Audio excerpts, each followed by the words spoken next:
Hello दोस्तों, examination classes में आपका स्वागत है। मैं संतोष सर। जैसा कि हम लोग पिछले वीडियो में देखे थे प्रकाश के परावर्तन के बारे में, प्रकाश का परावर्तन क्या होता है बताए थे इसमें। क्योंकि आज का जो टॉपिक है प्रकाश का अपवर्तन है, तो परावर्तन जब हम जानेंगे तभी अपवर्तन के बारे में समझ सकते हैं। तो थोड़ा सा हम लोग हल्का सा डिस्कस कर लेते हैं कि प्रकाश का परावर्तन क्या था।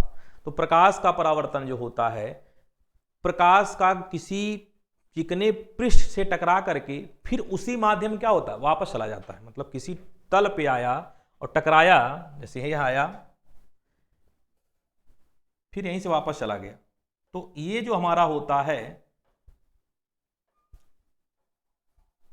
तो प्रकाश का किरण किसी बिंदु पर टकराया और वहीं से वापस चला गया, तो हमारा प्रकाश का परावर्तन कहलाता है।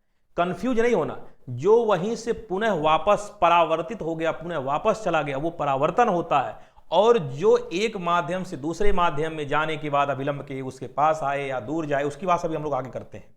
तो प्रकाश का परावर्तन के बारे में बता दिया गया था कि ये हमारा होता है आपतन कोण, ये होता है परावर्तन कोण, ये होता है आपतन बिंदु, आपतन बिंदु। तो इसमें हम डिस्कस किए थे कि परावर्तन कोण आपतन कोण का मान बराबर होता है। और दूसरा पॉइंट इसमें समझाए थे हम लोग कि परावर्तित किरण, आपतित किरण तथा आपतन बिंदु पर अविलंब तीनों एक ही तल में होते हैं। इतना बात हम लोग डिस्कस कर लिए थे। अब अगली हेडिंग हमारी जो है वो प्रकाश का अपवर्तन है। तो प्रकाश के अपवर्तन हम लोग देखते हैं। चलिए आते हैं इस टॉपिक अपने। देखिए प्रकाश का अपवर्तन। प्रकाश का अपवर्तन में दो माध्यम होता है, एक होता है रेयर मीडियम, एक होता है डेंस मीडियम। एक होता है सघन माध्यम, जो बहुत पास पास कोई चीजें हों उसको सघन बोलते हैं, और जो दूर दूर होता है उसको बोलते हैं रेयर मीडियम। मतलब सघन मतलब डेंस मीडियम, और विरल माध्यम मतलब रेयर मीडियम। तो डेंस और रेयर, जब हमारी किरणें, दो सिचुएशन यहां बनता है।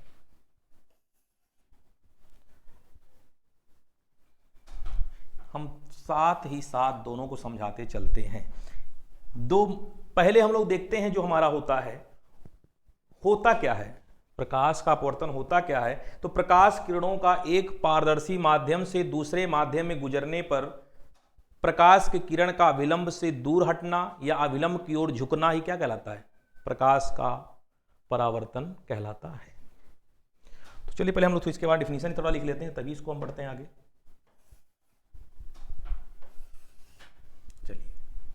तो प्रकाश का अपवर्तन क्या है इसको देखते हैं कि प्रकाश किरणों का एक पारदर्शी माध्यम से दूसरे में प्रवेश करने पर अविलंब से विचलित होना प्रकाश का अपवर्तन कहलाता है।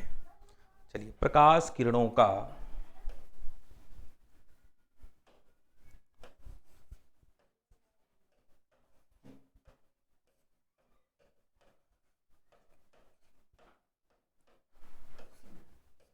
प्रकाश किरणों का एक पारदर्शी माध्यम से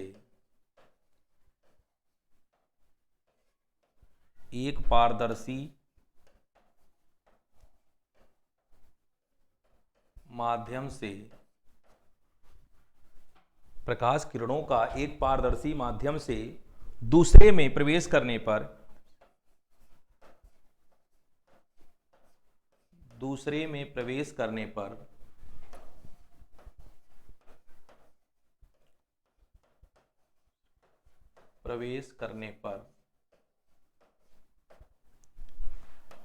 अविलंब की ओर झुकना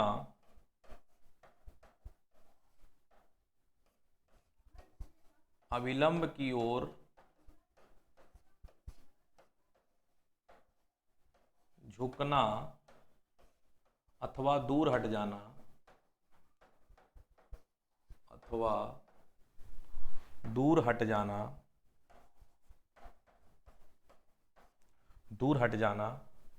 प्रकाश का अपवर्तन कहलाता है। प्रकाश का अपवर्तन कहलाता है।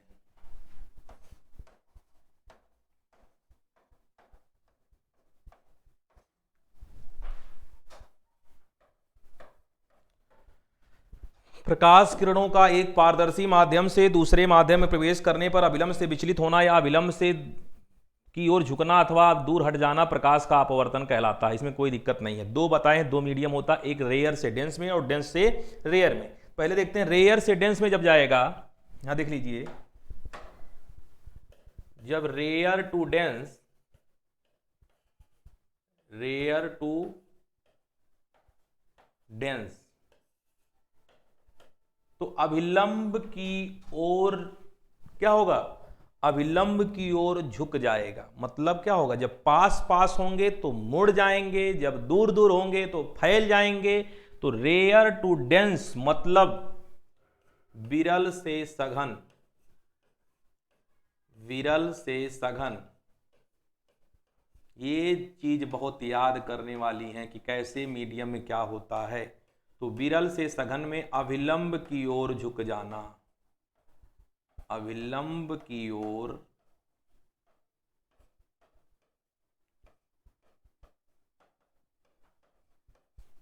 झुकना, अभिलंब की ओर झुकना। दूसरा मीडियम क्या है, dense to rare, dense to rare. अभिलंब से दूर हट जाना क्या होगा, मतलब सघन से विरल, सघन से विरल, इसका क्या हो जाएगा, अभिलंब से दूर हट जाना।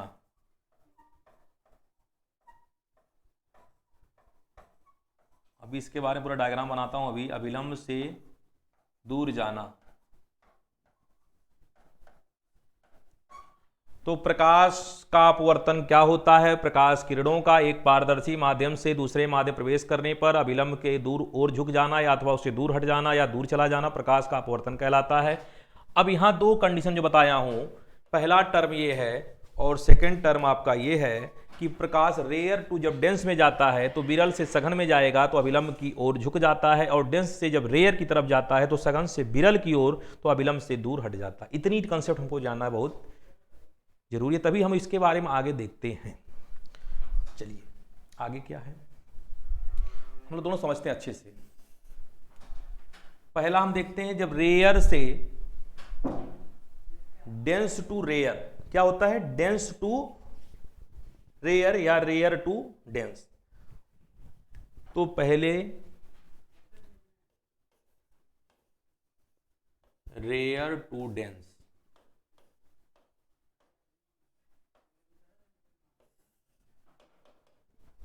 रेयर टू डेंस, इसमें क्या होता है, ये हमारा हो गया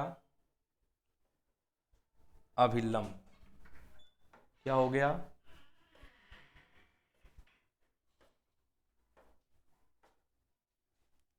ठीक है।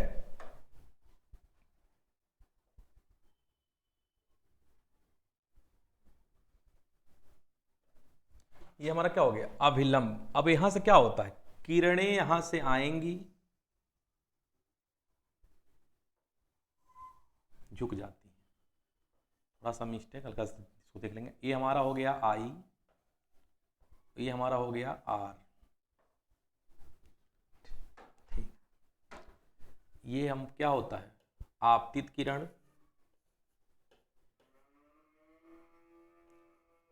आपतित किरण,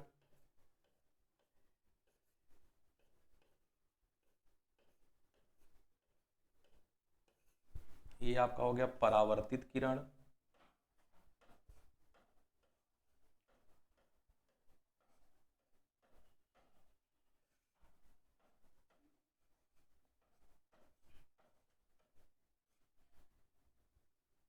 ये हमारा ओ पॉइंट हो गया, जिसको बोलते हैं आप आपतन पॉइंट, आपतन बिंदु।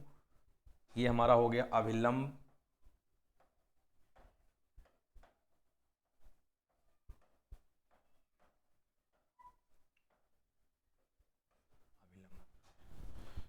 ये हमारा कौन सा मीडियम है,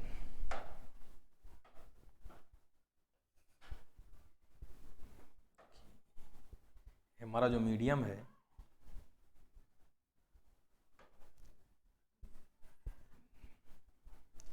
ये हो गया विरल, मतलब रेयर। ये मीडियम क्या हो गया, सघन।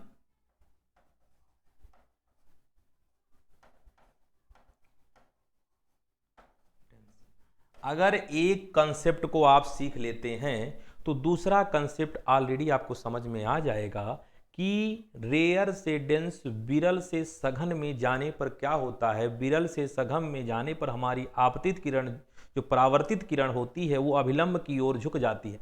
एक्चुअल हमारा जो ये जाना चाहिए था, इसको इधर जाना चाहिए, लेकिन क्या होगी, ये इसी की तरफ थोड़ा सा क्या हो, झुक गई है, किसके, अभिलंब की तरफ झुक गई है। तो ये हमारी क्या होती है, ये हमारा जो होता है वो विरल से सघन में माध्यम पे जाने पर अभिलंब की ओर क्या होता है, अब जो हमारा परावर्तित किरण होता है वो अभिलंब की ओर झुक जाता है। सेकंड में देख लेते हैं डेंस टू रेयर।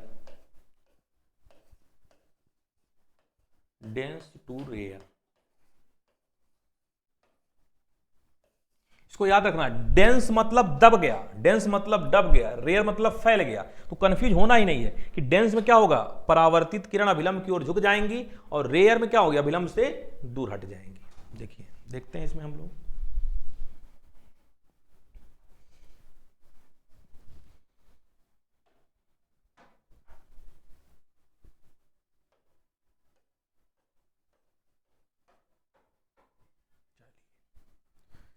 इसमें हम लोग आ जाते हैं, थोड़ा सा देखते हैं।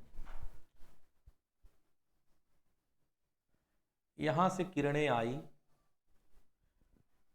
और फिर यहीं से क्या दूर चली गई। ये हमारा हो गया आई, ये हमारा हो गया आर।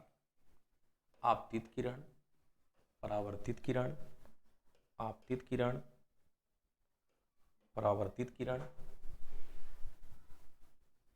यहां हमारा हो गया ओ पॉइंट, क्या हो गया हमारा ओ पॉइंट। सारी हिस्ट्री आप समझ रहे हैं। ये आपका कौन सा माध्यम है, ये आपका कौन सा माध्यम है,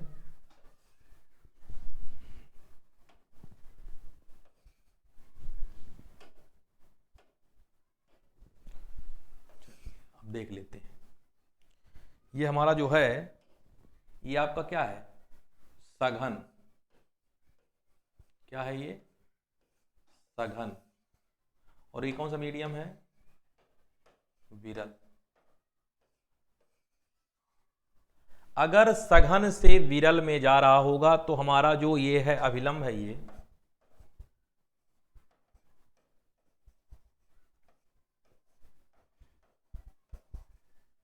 एक बार आप अगर कंसेप्ट दिमाग में बैठा लेंगे तो गलतियां दोबारा नहीं होगा। अगर कंफ्यूज रहेंगे तो बार बार पेपर में गलतियां हो जाती हैं।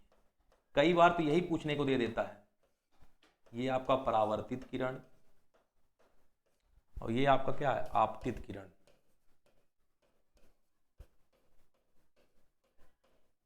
आपतित किरण, ठीक है। तो परावर्तित किरण और आपतित किरण ये हमारा हो गया। अविलंब की ओर, अविलंब से दूर हटना या अविलंब की ओर आना, आपतित किरण, अपवर्तित किरण, ये हमारा दोनों, ये फर्स्ट फॉर्म हो गया आपका। और ये हमारा सेकंड फॉर्म हो गया। अगर इन दोनों में कोई सस्पेंस आपको नहीं होना चाहिए, इससे एकदम आसान तरीके से समझा दिया गया आपको कि रेयर टू डेंस में जाने पर क्या होता है और डेंस टू रेयर में जाने पर क्या होता है। ये क्या, अविलंब की ओर झुक गया है, अविलंब की ओर झुकना, अविलंब की ओर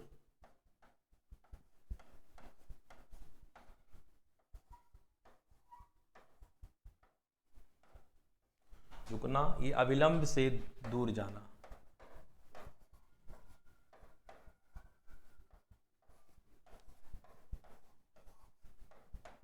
अविलंब से दूर जाना। कंडीशन बता दिया गया, अगर डेंस से रेयर में जाएगा तो क्या होगा और रेयर से डेंस में जाएगा क्या होगा। एक बार इसको आप अच्छे से कंसेप्ट को थोड़ा सा देख लेंगे ध्यान से तो कंसेप्ट कंफ्यूज आपको दोबारा कभी नहीं होगा। तो आपका rare to dense, dense to rare, क्या ये जो पूरी प्रक्रिया पढ़ी जा रही प्रोसेस, ये आपका क्या होता है, प्रकाश का अपवर्तन का है। ये आपका प्रकाश क्या है, प्रकाश का अपवर्तन है कि रेयर से डेंस में क्या होता है और डेंस से रेयर में क्या कंडीशन बनता है। अब इसमें दो नियम होता है अपवर्तन का नियम, लॉ ऑफ रिफ्रैक्शन। इसको देखते हैं क्या होता है। ये कहता आपतित किरण, अपवर्तित किरण तथा आपतन बिंदु तीनों एक तल में होते हैं। लेकिन दूसरा जो चेंज था उसमें क्या था, आपतन कोण परावर्तन दोनों बराबर था, लेकिन इसमें आपतन कोण कीजिए तथा परावर्तन कोण कीजिए दोनों का अनुपात एक कांस्टेंट होता है। इससे स्नेल का नियम भी कहते हैं, इसने स्नेल साहब ने दिया था इसलिए इसको स्नेल का नियम भी कहते हैं। आगे देखिए अपवर्तन का नियम, अपवर्तन का नियम, अपवर्तन का नियम। क्योंकि आपको थोड़ा जब कंसेप्ट से पढ़ा दिया जाएगा तो जल्दी गलतियां नहीं होंगी, नहीं तो अगर खाली पॉइंट पॉइंट लेके चला जाएगा तो पेपर में यहां तो अच्छा लगता कि हाँ हो गया जल्दी से पढ़ लिया, लेकिन कंसेप्ट जब पढ़ा जाता तो पेपर के लिए हमारे लिए फायदेमंद होता, वहां हमको कंफ्यूजिंग पैदा नहीं होता। इसलिए उसकी पूरी कैसे कहां से आया उसको पूरा जाना जरूरी होता है। Law of refraction, law of refraction, law of refraction. पहला नियम कॉमन है, किसकी तरह, अपवर्तन की तरह पहला नियम कॉमन आपका होगा।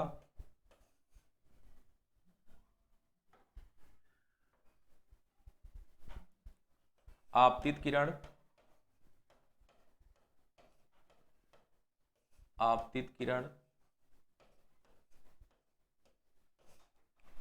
परावर्तित किरण, आपतित किरण परावर्तित किरण तथा आपतन बिंदु पर अभिलंब, आपतन बिंदु पर अभिलंब एक ही तल में होते हैं, या एक ही बिंदु एक अभिलंब एक ही तल में होते हैं, एक ही तल में होते हैं। ठीक है। दूसरा पॉइंट क्या है, दूसरा नियम क्या है, देखिए इसमें कह रहा आपतन कोण कीजिए तथा अपवर्तन कोण कीजिए,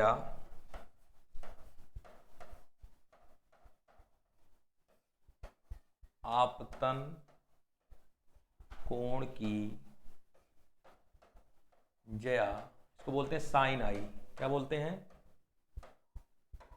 जया को बोलते हैं साइन, साइन आई तथा परावर्तन कोण की जया,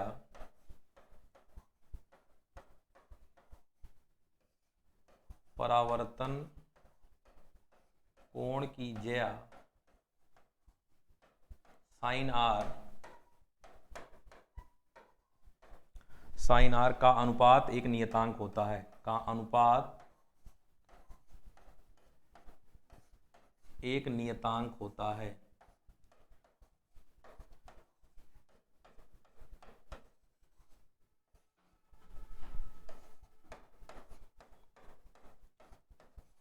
आपको सिलेबस में उतने देख के चला जितना आपको है, पूरी सिलेबस को पूरा पढ़ा दिया, कंफ्यूजिंग पैदा हो जाए, इसलिए आपको जो मेन कंसेप्ट आपके पेपर में आया हुआ, जो पेपर से आपके रिलेटेड है वही चीज बताया जा रहा है, जिससे आपको कंसेप्ट सही रहे, पेपर में आपके ज्यादा से ज्यादा नंबर गेन कर सके। कह रहा आपतित किरण, परावर्तित किरण, तापन बिंदु पर अभिलंब तीनों एक ही तल में होते हैं। आपतन कोण की जया साइन आई तथा परावर्तन कोण की जया साइन आर का अनुपात एक नियतांक होता है। तो यहां से देख लेते हैं,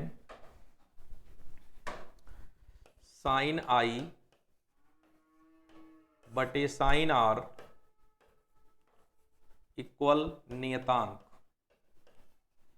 साइन आई बटे साइन आर इक्वल नियतांक। तो अब लॉ ऑफ रिफ्रैक्शन के बारे में हम लोग जान लिए क्या होता है, दोनों नियम अपन पढ़ लिए। साइन आई, इसे जो बोलते हैं क्या होता है, इसे ही हम लोग क्या बोलते हैं, इसे स्नेल का नियम भी कहते हैं। इसे अगर पूछ ले कि स्नेल का नियम sine I by sine R या sine R by sine I या sine I into sine R, तो आप कंफ्यूज नहीं होंगे, इसे स्नेल का नियम भी कहते हैं, इसे स्नेल का नियम भी कहते हैं, इसे स्नेल का नियम भी कहते हैं। तो अपवर्तन का नियम नोट कर ले अच्छे तरीके से, अपवर्तन के दो नियम होते हैं, आपतन किरण, परावर्तित किरण। आपतन बिंदु पर अभिलंब तीनों एक ही तल में होते हैं। आपतन कोण की ज्या साइन आई था, अपवर्तन कोण की ज्या साइन आर का अनुपात एक नियतांक होता है। Sine I by sine R equal constant होता है। इसे स्नेल का नियम भी कहते हैं।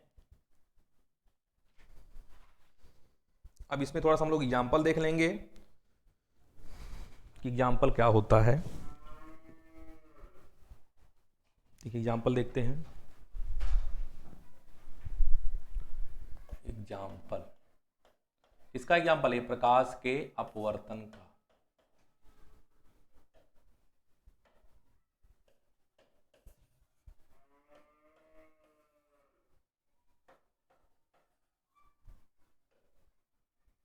देखिए एग्जाम्पल क्या, जो तारों का टिमटिमाना होता है वो प्रकाश के अपवर्तन के कारण होता है। पेपर में बहुत पूछता है। और एग्जाम्पल किसका है, ये प्रकाश का, पता कहानी कुछ और ना कर लीजिएगा। ये एग्जाम्पल जो है आपका प्रकाश का अपवर्तन का है। प्रकाश का अपवर्तन, तो पहला आपका हो गया तारों का टिमटिमाना। तारों का टिमटिमाना,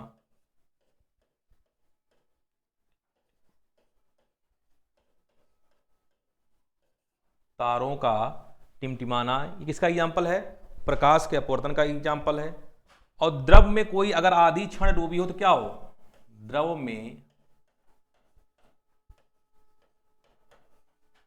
अंशतः, द्रव में अंशतः डूबी क्षण का टेढ़ा दिखाई देना। द्रव में अंशतः डूबी क्षण का टेढ़ा दिखाई देना। टेढ़ा दिखाई देना। तारों का टिमटिमाना, द्रव में अंशतः डूबी क्षण का टेढ़ा दिखाई देना। या जो आपका सिक्का डालते हैं तो सिक्का क्या होगा, अगर डालें आप तो क्या होता है, सिक्का लगता है कि ऊपर उठा हुआ दिखता है। तो किसके कारण होता है, अगर आप बर्तन की तली में पड़ा सिक्का क्या करते हैं, ऊपर बर्तन की तली में, बर्तन की तली में पड़ा सिक्का, बर्तन की तली में पड़ा सिक्का का ऊपर उठा दिखाई देना। ऊपर उठा दिखाई देना। तो तीन एग्जाम्पल बता दिया आपको कि तारों का टिमटिमाना, या द्रव में कोई अगर आधी क्षण डूबी उसका टेढ़ा दिखाई देना, या बर्तन की तली में, अगर कोई तली में आप पात्र जिसमें सिक्का को आप डालें, सिक्का अगर आपका नीचे है तो लगता है कि वो क्या रहा, ऊपर आपका उठा हुआ, या वो लगता है कि सिक्का नीचे ना होकर क्या है, ऊपर है। तो किस कारण होता है, वो प्रकाश के अपवर्तन के कारण ही होता है। तो ये तीनों यहाँ पर वेरी वेरी इंपॉर्टेंट है, जो कि पेपर में कई बार पूछा हुआ है। ये सिक्का वाला जो क्वेश्चन है ये कई बार पूछा हुआ है कि बर्तन में की तली में पड़ा सिक्का ऊपर उठा हुआ प्रतीत होता है, किसके कारण, प्रकाश के परावर्तन के कारण, प्रकाश के अपवर्तन के कारण, प्रकाश के प्रकीर्णन के कारण, इनमें से कोई नहीं। तो प्रकाश का अपवर्तन के कारण ये एग्जाम्पल आप तुरंत उसको टिक मारेंगे। या sine I by sine R जो पूछता है कि स्नेल का नियम किसे कहते हैं, स्नेल का नियम, यहां से अभी ऑप्शन आपको दे देता है कि साइन आई बटे साइन आर, या sine I into sine R, sine R बटे साइन आई, या नन ऑफ दीज। तो आप तुरंत उसको कंफ्यूजन आइए कि क्या बोला है कि आपतन कोण की ज्या तथा परावर्तन कोण की ज्या का अनुपात एक नियतांक होता है, इसे स्नेल का नियम भी कहते हैं। तो आपका ऑप्शन इस तरह सही होगा, बाकी ये सब क्या है, गलत होंगे, इससे कंफ्यूज नहीं होना है। तो एग्जाम्पल हम लोग पढ़ लिए, प्रकाश का परावर्तन पढ़े, प्रकाश का अपवर्तन पढ़ लिए, उसके एग्जाम्पल के बारे में पढ़ लिए, लॉ ऑफ रिफ्लेक्शन के बारे में पढ़ लिए, प्रकाश का अपवर्तन का नियम क्या होता है, इतनी चीज हम लोग देख लिए। अब छोटा सा टॉपिक इसमें एक और आ जाता है, प्रकाश पूर्ण आंतरिक परावर्तन। क्या होता है, पूर्ण आंतरिक परावर्तन। पूर्ण आंतरिक परावर्तन।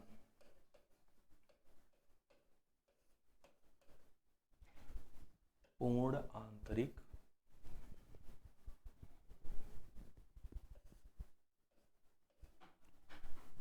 आंतरिक परावर्तन, टोटल इंटरनल रिफ्लेक्शन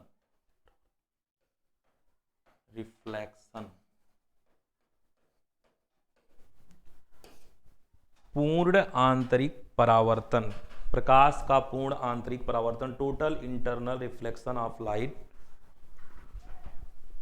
तो प्रकाश का पूर्ण आंतरिक परावर्तन, total internal reflection of light, ये क्या होता है इसको हम लोग जान लें थोड़ा सा। इसमें टर्म क्या होता है, इसमें क्या होता है, प्रकाश हमेशा सघन से विरल माध्यम में जाता। पहली बात, प्रकाश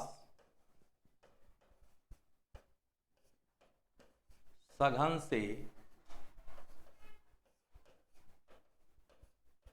विरल माध्यम में, सघन से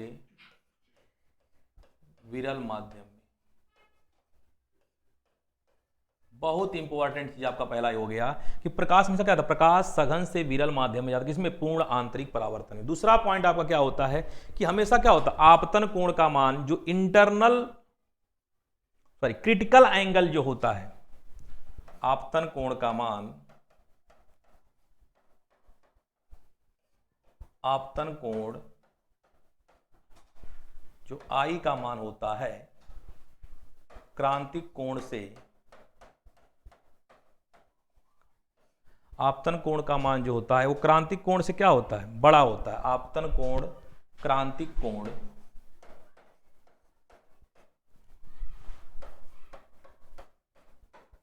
से बड़ा हो। अगर ये दोनों टर्म का फॉलो हो रहा होगा, मतलब I is greater than IC, सघन से विरल में जा रहा है, इसके मतलब वो क्या होगा, अविलंब से दूर हटेगा। और आपतन कोण का जो मान है वो क्रांतिक कोण से बड़ा होगा, मतलब जो IC होगा, I हमारा होगा आपतन कोण, वो क्या क्रिटिकल एंगल से बड़ा होगा।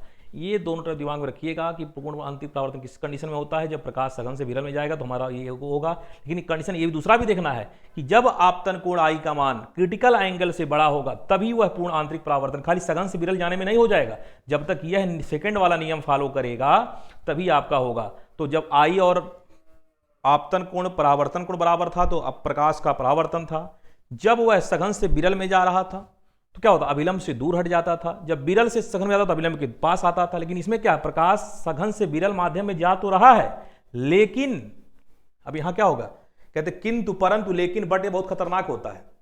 जब कहीं बट लेकिन किंतु आ जाए तो कुछ ना कुछ कहानी गड़बड़ करने वाला होता है। लेकिन क्या है, जब आपतन कोण I क्या होता है, क्रांतिक कोण से बड़ा होगा तभी यह पूर्ण आंतरिक परावर्तन का कंडीशन बनेगा, अन्यथा नहीं बनेगा। यहां सघन से विरल में जाने से हम उसको आंतरिक परावर्तन, पूर्ण आंतरिक परावर्तन नहीं बोल देंगे। तो टोटल इंटरनल एक्सप्रेशन क्या होता है, जब प्रकाश सघन से विरल माध्यम में जाता है और आपतन कोण I का मान क्रांतिक कोण से बड़ा होगा। ठीक, तो आप में इससे ज्यादा कोई उसमें आता नहीं है। तो आपको आंतरिक परावर्तन के बारे में क्या होता है इसको देख लीजिए। अब इसे थोड़ा सा एग्जाम्पल देख लेते हैं, जो कि इससे एग्जाम्पल बहुत ज्यादा देता है, पेपर में जो आता है आपका एग्जाम्पल बहुत आता है।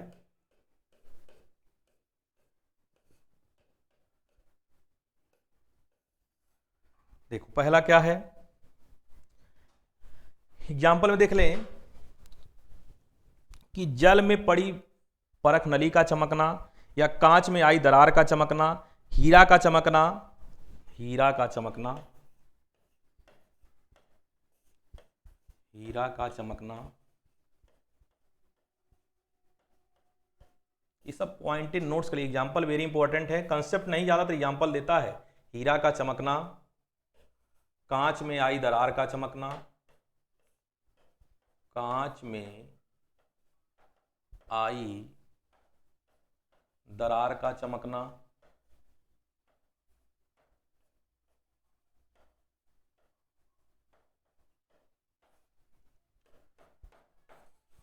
हीरा का चमकना, कांच में आई दरार का चमकना, जल में पड़ी परख नली का चमकना, जल में पड़ी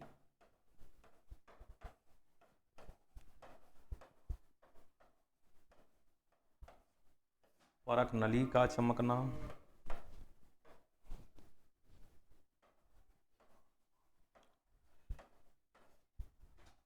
पूर्ण आंतरिक परावर्तन क्या होता है, प्रकाश सघन से विरल माध्यम में जाएगा तो ये कंडीशन बनेगा, लेकिन जब आपतन कोण का मान क्रांतिक कोण से बड़ा होगा, I is greater than IC, तब आपका पूर्ण आंतरिक परावर्तन होता है। एग्जाम्पल में जैसे हीरे का चमकना हो गया, कांच में दरार आने पर कांच में आई दरार का चमकना, या जल में पड़ी परख नली का चमकना, ये सब हमारे किसके एग्जाम्पल है, पूर्ण आंतरिक परावर्तन के एग्जाम्पल हैं, जो कि वेरी इंपॉर्टेंट है। तो आशा करता हूं मैं कि आपका वीडियो आज का बहुत पसंद आया होगा, बहुत अच्छा लगा होगा। तो मैं आशा करता हूं कि आपको बहुत अच्छे लगे होंगे, और अगर आपको वीडियो अच्छा लग रहा हो तो अपने दोस्तों में लाइक करें, शेयर करें, और ज़्यादा से ज़्यादा सब्सक्राइब करें, और आगे को देखते रहें। Okay, thank you class.